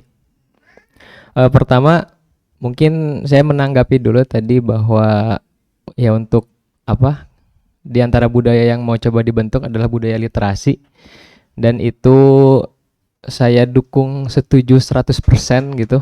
Maksudnya ini dari suara mahasiswa lah gitu Pak ya. Hanya mungkin memang saat ini di antara banyak kendalanya ya kita bergerak dari ranah inisiatif gitu kan, dan memang benar-benar organik. Jadi kalaupun karena saya ingin gitu di antara yang branding gitu yang melekat di kampus UMB itu ya sebagai kampus literasi gitu, dengan budaya bedah bukunya, dengan budaya diskusi dan lain-lainnya, itu menjadi produk bukan menjadi produk ya, menjadi budaya untuk melahirkan produk-produk ide tadi atau gagasan. Itu untuk kedepannya. Kalaupun nanti butuh banyak kolaborasi, butuh banyak apa dengan pihak kampus, dengan kita mahasiswa gitu kan, atau mungkin lewat kepanjangan fakultas atau prodi, insya Allah mahasiswa tuh banyak gitu Pak yang punya minat, hanya mereka mungkin kurang wadah gitu. Kemudian pertanyaan pertama, melihat konteks global gitu Pak, dari misalnya perang, apalagi ya banyak wacana mau mulai perang dunia ketiga gitu Pak ya. Nah, kira-kira sekonkret apa misalnya dakwah kultural tadi bisa mensusupi gitu, setidaknya untuk bukan mencegah gitu ya, tapi bisa menghadirkan warna baru. Apalagi misalnya dakwah itu kan memang orientasinya kan dalam kedamaian mungkin Pak ya. Nah, apakah bisa mencegah tadi, dan sejauh kemudian kalau misalnya perang dunia kan mungkin lebih ke negara entitasnya. Nah, Muhammadiyah ini sebagai organisasi massa yang besar itu bisa mengintervensi sejauh mana gitu dengan kemuhammadiyahannya sendiri, atau ya dengan konsepsi negarawan yang mungkin kayak pernah digagas Buya Syafi'i Ma'arif gitu dalam salah satu bukunya dalam menghadapi tantangan global tadi. Kemudian mungkin tadi bicara pertanyaan kedua, bicara Islam yang se-fleksibel itu ternyata dalam masuk di sebuah wilayah menyesuaikan dengan corak budayanya masing-masing gitu. Dan tadi ada statement yang juga saya baru tahu, ternyata kalau dulu Muhammadiyah pendekatannya budaya, kemudian NU mah tidak gitu kan. Tapi sekarang kebalik. Dan tadi ada wacana untuk mengembalikan, merangkul lagi ranah kebudayaan. Nah, kira-kira sejauh mana tadi semungkin apa tantangan Muhammadiyah untuk bisa merangkul kembali ranah kebudayaan tadi? Apalagi mungkin nanti kan tadi misalnya Bapak bilang juga itu dulu ada seketan apa gitu Pak, yang sekaten yang di Gerebegan gitu kan, yang dulu tuh panitia-panitianya IO-nya kan dari pendiri penggagas Muhammadiyah. Nah, apakah nanti ada konflik perebutan budaya itu gitu antara Muhammadiyah dan NU? Apakah ada kemungkinan ke sana gitu kalau ingin kembali merangkul ranah kebudayaan tadi seperti jejak historikal dakwahnya dulu? Mungkin itu saja Pak. Ya, kembali ya, kalau masalah literasi, ya saya hanya bisa menyarankan, tidak bisa memberikan kebijakan ya. Itu saja, dia di kumah-kumah ya ada lain boga palu kan gitu ya. Kan gitu ya. Nah, saya ambil contoh gini, ini contoh gerakan kebudayaan. Hari ini kita ribut masalah harga $1 sekian rupiah ya. Terus konstelasi politik global kan, perang Iran Israel kan mempengaruhi harga minyak dan seterusnya. Yang kesimpulannya adalah ekonomi semakin sulit. Kenapa ekonomi semakin sulit? Karena kita membiarkan ekonomi kita masuk pada budaya global yang tanpa arah. Tapi mari kita lihat tradisi masyarakat Banten banyak kan, dengan budaya luhur yang mereka terapkan. Ini pamali, ini nggak boleh kan, ini hutan larangan, ini hutan yang boleh digarap, seterusnya kan. Pertanyaannya adalah, kenapa aqua nggak laku di Banten tapi aqua laku di kota? Karena sumber air Banten lebih bagus daripada aqua. Pertanyaan berikutnya, kenapa sumber air di Banten lebih bagus daripada aqua? Karena mereka konsisten menjalankan tradisi leluhur mereka tanpa agama, hanya berdasarkan tradisi leluhur mereka. Bagaimana cara mereka menanam padi? Mereka konsisten menggunakan tradisi leluhur mereka tanpa agama, sehingga padinya bebas pupuk kimia, seterusnya panennya stabil, berlimpah dan seterusnya. Ala kulli hal kita sebutkan bagi orang Baduy up to you, mau $100.000 ge teu ngaruh. Karena dia sudah swasembada pangan. Karena dia bisa mengelola alam dengan baik. Itulah salah satu bukti bahwa pendekatan kebudayaan itu kuat dalam membentuk sebuah civil society. Lalu kenapa kita agak repot? Karena budaya kita bukan mengembalikan, bukan memperkuat tradisi yang sudah ditanamkan oleh leluhur, malah dirubah. Anu tadi ngacul, ngarambet, diganti ku ini, diganti ku pupuk ini. Akhirnya kita sangat ketergantungan dengan pasokan-pasokan dari luar negeri. Itulah yang menyebabkan kita tidak stabil. Dan dengan cara inilah maka kita menjadi negara yang terus ketergantungan. Terakhir, saya ingin buktikan, ini saya buktikan, sistem pendidikan kita meskipun sedikit masih berbasis budaya. Apa buktinya? Ada PPKN, ada Pancasila, ada bahasa Sunda. Orang sebut itu adalah tertinggal. Orang sebut itu adalah tradisi. Tapi mari kita buktikan, pendidikan modern ala Jepang melahirkan tradisi perempuan yang tidak mau memiliki anak. Pendidikan modern ala Eropa melahirkan seorang perempuan yang tidak mau terikat dengan sebuah pernikahan. Karena anak dan pernikahan adalah beban. Tapi pendidikan Indonesia yang dianggap kolot, yang dianggap tradisional, mampu melahirkan tradisi bahwa kita masih mau menikah, kita masih mau punya anak, kita masih mau punya keturunan. Dari mana? Dari nilai agama dan budaya. Jepang hanya tinggal menghitung hari, cek si kade mah. Dan sudah tidak ada yang mau melahirkan anak. Banyak sekolah yang bangkrut. Mau bikin apa? Itulah hasil dari pendidikan modern. Karena kita masih berbasis budaya, kita masih pingin punya anak, kita masih pingin punya keluarga. Itulah kekuatan kebudayaan. Nah, dakwah kultural itu adalah memperkuat tradisi yang sudah ada. Jika tradisi kita ingin punya anak, maka agama memperkuat bahwa anak itu adalah titipan dari Allah yang harus terus dibina, diperkuat menjadi generasi yang unggul. Rumah tangga itu bukan sekedar nafsu untuk menyalurkan libido seksual, tapi di situ dikuatkan lagi oleh Islam bahwa rumah tangga itu adalah ibadah. Bagaimana hubungan suami dengan istri, istri dengan suami, suami dengan mertua, seterusnya diperkuat. Itulah fungsi dakwah kultural. Maka dakwah kultural itu adalah memperkuat landasan kebudayaan. Budaya-budaya yang baik diperkuat. Di dalilan muncul orang makan gitu, diperkuat lagi. Nah di situ, maka inilah akar tradisi bangsa kita. Saya ambil contoh, adakah bangsa yang sukses menjual budaya? Aya. Jawabannya adalah Perindavan.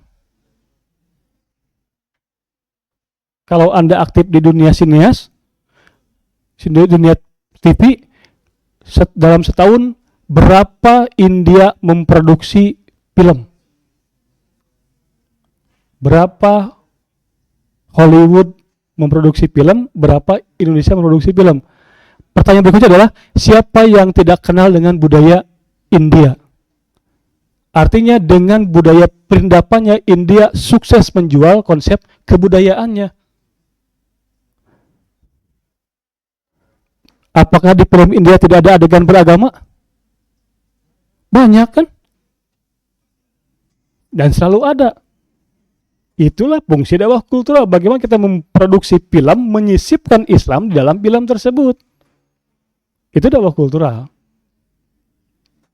Nah itu hal yang paling penting, penguatan dakwah kultural. Jadi kita nggak perlu istilahnya nggak perlu serap dengan budaya Barat.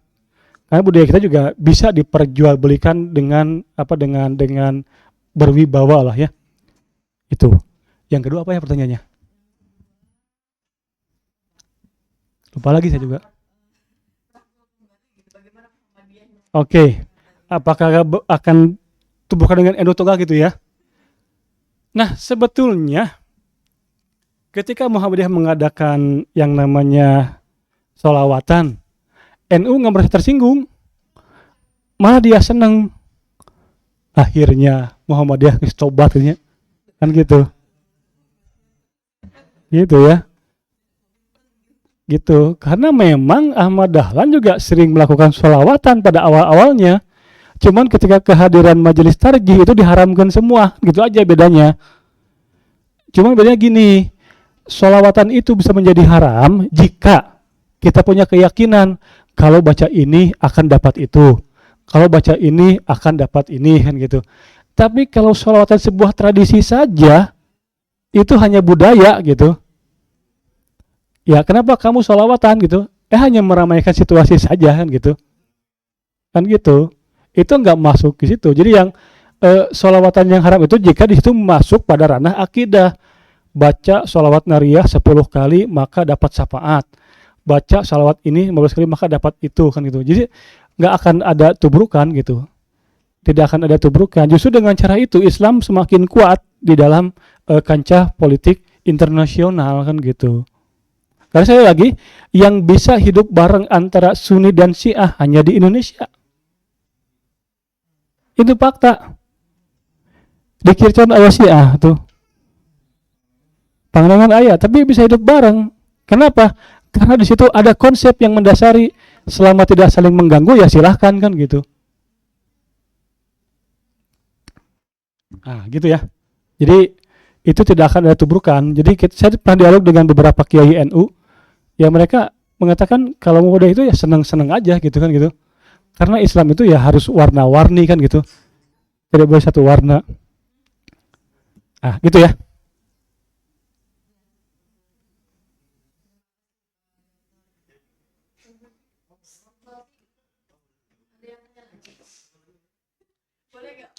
Boleh, satu lagi silakan.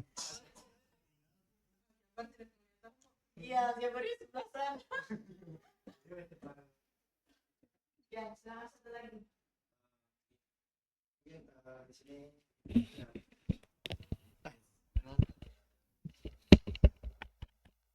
Assalamualaikum warahmatullahi wabarakatuh. Waalaikumsalam. Perkenalkan nama saya Raka Nawawafi. Di sini saya bareng teman-teman juga gitu buat menghadiri acara ini gitu. Pertama saya mau ngasih disclaimer bahwa saya itu adalah orang yang di luar Muhammadiyah, bahkan disebut di lingkungan yang NU-nya sangat kental gitu Pak. Dan banget. Enggak.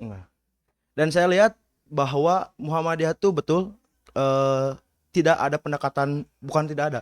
Mungkin pendekatan secara budayanya sangat kurang. Karena hal itu saya rasa bahwa Muhammadiyah tidak menyentuh pada grassroots gitu Pak, tidak menyentuh pada akar-akar bawah, yang dimana itu tidak membuat menjadi banyak itu bahwa si Muhammadiyah itu menjadi anggota ormas yang banyak gitu. Maka dari itu banyak juga mispersepsi atas hal itu gitu, yang dimana kalau ada yang Muhammadiyah, karena mungkin saya berada di lingkungan NU yang kental, persepsi itu jadi muncul bahwa diskriminasi atas Muhammadiyah itu sangat masih terjadi gitu di lingkungan saya, karena hal-hal itu gitu, karena hal-hal budaya. Mungkin saya ingin bertanya soal bagaimana, apakah mungkin Muhammadiyah itu sedang membangun budaya rasionalitas yang akan dibangunkan untuk prospek yang akan panjang gitu, ya, kesadaran rasionalitas itu gitu. Mungkin ya sekedar segitu saja Pak. Ya, kalau kita baca pada naskah terakhir Risalah Islam Berkemajuan, sesungguhnya kesadaran itu sudah muncul pada tingkat pimpinan pusat Muhammadiyah. Nah, naskah terakhir kebudayaan yang ditulis oleh Muhammadiyah adalah ada pada buku Risalah Islam Berkemajuan. Di situ halaman 43 ada dakwah berbasis budaya.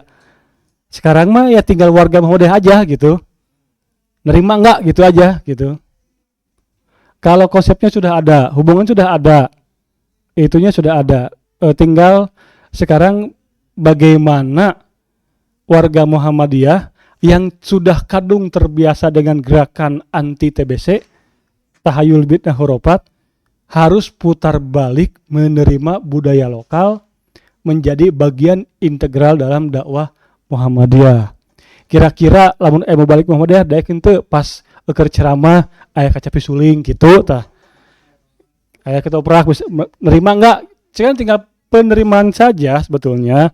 Konsepnya sudah diputuskan di muktamar. Jadi jangan khawatir, Muhammadiyah secara putusan resmi dari pimpinan pusat sudah berdamai dan berbaikan dengan budaya. Ya. Dan sekarang Muhammadiyah tidak mengharamkan tahlilan sebetulnya di itu. Tinggal sekarang nerima enggak kan gitu. Jadi tahlilan ala Muhammadiyah itu macam-macam. Aya nu maca waqiah aya. Aya diisi ku ceramah hungkul aya. Aya nu dibacakan Al-Baqarah ada macam-macam, enggak harus dan enggak ada yang baca Yasin. Itu mah geus hak milik NU eta mah. Geus dihaki. Seperti Pak Din Samsudin di Komplek UIN Jakarta. Kalau tahlilan itu isinya tausiah. Salat berjamaah, lalu tausiah tentang kematian, lalu tentang kesabaran gitu. Hanya menghibur keluarga yang ditinggal, tapi judulnya tahlilan gitu judulnya. Gitu. Itu ranah budaya. Ya sekarang mah tinggal bagaimana warga Muhammadiyah membaca hasil muktamar lalu nerima henteu gitu, hunggul enak mah kan gitu. Nampaknya cukup ya, udah malam.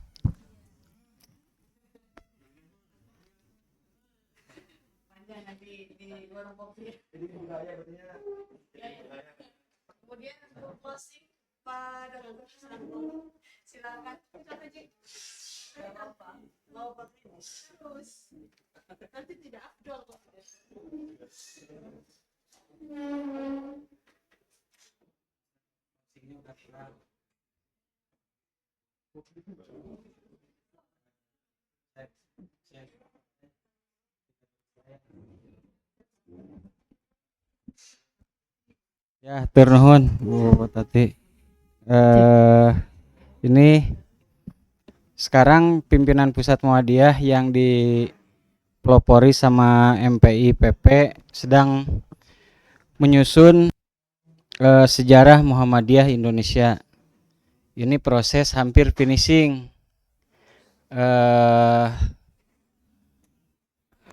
Kelihatannya disertasi Parifai itu harus dikomunikasikan pada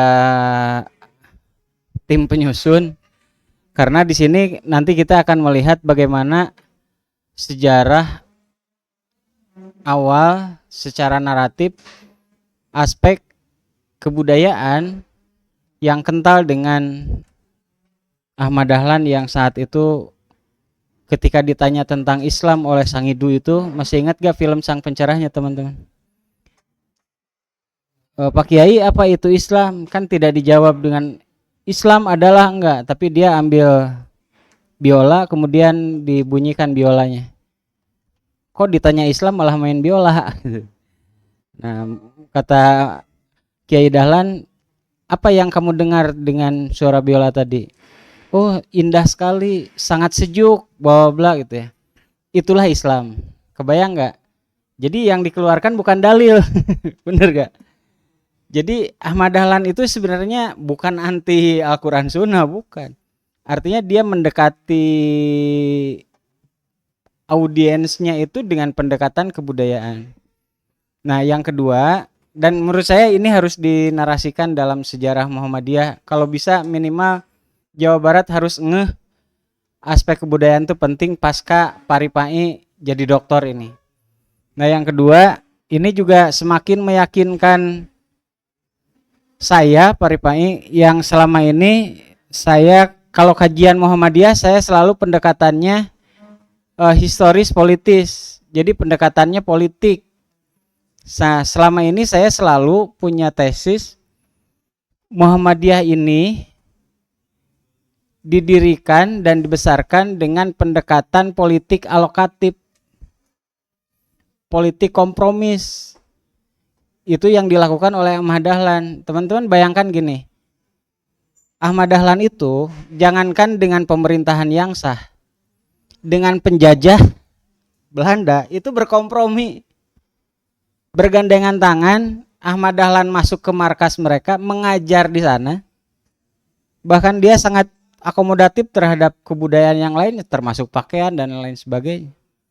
Jadi selama kepemimpinan Muhammadiyah dari Ahmad Dahlan sampai hari ini, harusnya sebenarnya Muhammadiyah itu politiknya politik kompromis, alokatif. Apa yang dilakukan oleh Muhammadiyah? Mengambil manfaat dari situasi politik apapun. Masih ingat gak di akhir periode Pak Jokowi ketika Muhammadiyah, banyak kader Muhammadiyah anti Jokowi mengkritik habis-habisan, Pak Ketumnya bergandengan tangan meresmikan amal usaha Muhammadiyah. Peletakan batu pertama kampus Muhammadiyah dengan Pak Jokowi.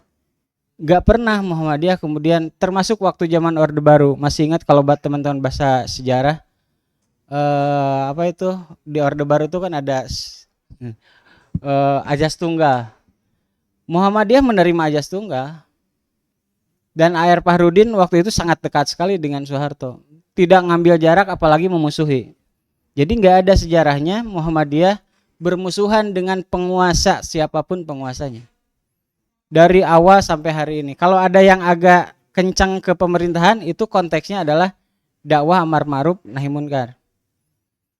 Nah, tapi sebenarnya sangat dekat sekali. Nah, oleh karena itu dari sisi politis saya punya keyakinan itu bahwa Muhammadiyah itu sangat kompromis dengan situasi politik termasuk kekuasaan siapapun itu. Nah, sekarang saya mendapat keyakinan baru bahwa Muhammadiyah juga bisa besar dan tumbuh pada saat itu karena Muhammadiyah sangat mengakomodir kebudayaan lokalnya.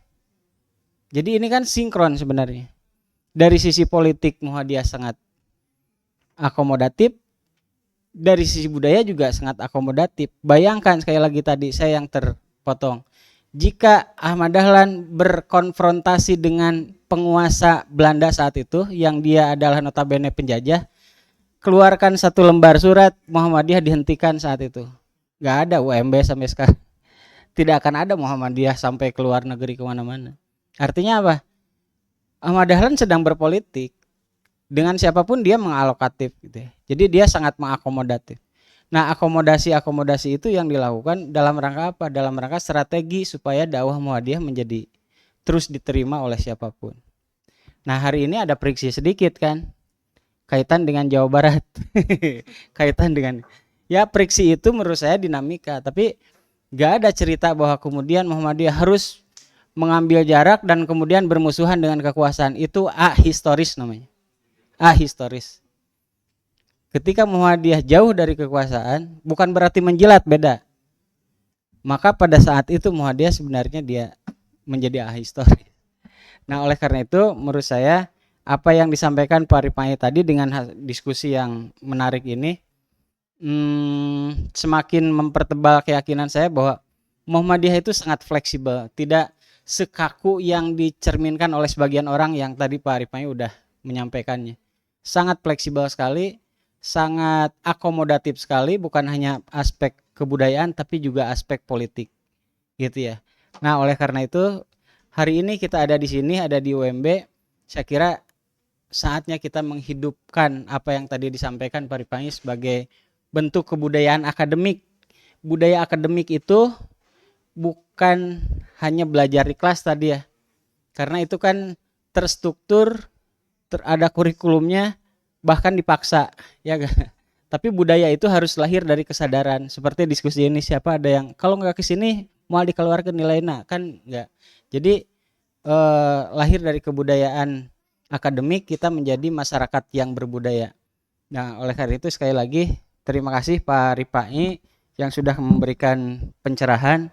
Saya berharap disertasinya jadikan buku, nanti itu harus dibaca oleh orang PP untuk melakukan penyadaran terhadap Muhammadiyah yang hari ini tadi Pak Ripai udah menjelaskan mulai pergeseran di tahun 31-an. 31 itu apa tadi? Muktamar Muhammadiyah di luar Jawa dimulai di Minangkabau. Yang saya tahu saat itu Haji Rasul sedang tinggi-tingginya di sana, dan Haji Rasul adalah seorang ulama besar yang dia sebelum mendirikan Muhammadiyah dia sudah mendirikan Tiang Aman Selamat. Tiang Aman Selamat itu semacam ormas komunitas yang didirikan oleh Haji Rasul untuk membabad habis kebudayaan Minangkabau. Jadi dia sangat konfrontatif dengan kebudayaan. Jadi ketika Muhammadiyah dia terima, Muhammadiyah pun dijadikan alat untuk dijadikan konfrontasi dengan kebudayaan lokal. Oleh karena itu mungkin saya baru tahu tuh dari titik itulah kemudian Muhammadiyah menjadi agak berbeda ya, dari wajah kebudayaan menjadi wajah fikih oriented. Itu aja Bu Tati, terima kasih. Assalamualaikum warahmatullahi wabarakatuh. Tes. Baik teman-teman, saya sudah punya banyak catatan, cuman sudah dilengkapi oleh Pak Roni ya, sehingga setelah beberapa case dan contoh yang tadi dijelaskan, dipaparkan oleh Pak Rifai, Pak Roni gitu ya, setelah malam ini kita menjadi open mind gitu ya. Selain open mind, kemudian kita juga di dalam berdakwah itu tidak usah khawatir kemudian kita tidak kontekstual, tidak berdasar atau berbasis realitas sosial maupun tidak transformatif gitu. Nah itu karena kan biasanya kalau kita di Muhammadiyah kan di doktrinnya itu ya harus kontekstual, harus ilmiah dan seterusnya. Tapi dengan sajian malam ini gitu kita tidak akan khawatir akan hal-hal tersebut gitu ya. Kalau mau paling konkret, kalau misalnya kita ingin mendoktrin beberapa kader di lingkungan kita, bisa dengan kita mengkaji misalnya poin by poin di kepribadian Muhammadiyah dan PHIWM. Udah itu kalau misalnya kita jabarkan secara realitas sosial itu, insya Allah kita sangat fleksibel ya teman-teman ya. Oke, demikian teman-teman untuk malam ini, kita lanjutkan insya Allah minggu depan ya. Kalau mau di-combine dengan BLL ya, boleh nggak apa-apa. Oke, teman-teman, demikian untuk diskusi kita malam ini. Terima kasih Pak Rifai, Pak Roni, tadi Mas Kelik, Bu Amel dan teman-teman. Banyak kurangnya mohon maaf. Kita akhiri. Billahi fisabilillah, wassalamualaikum warahmatullahi wabarakatuh.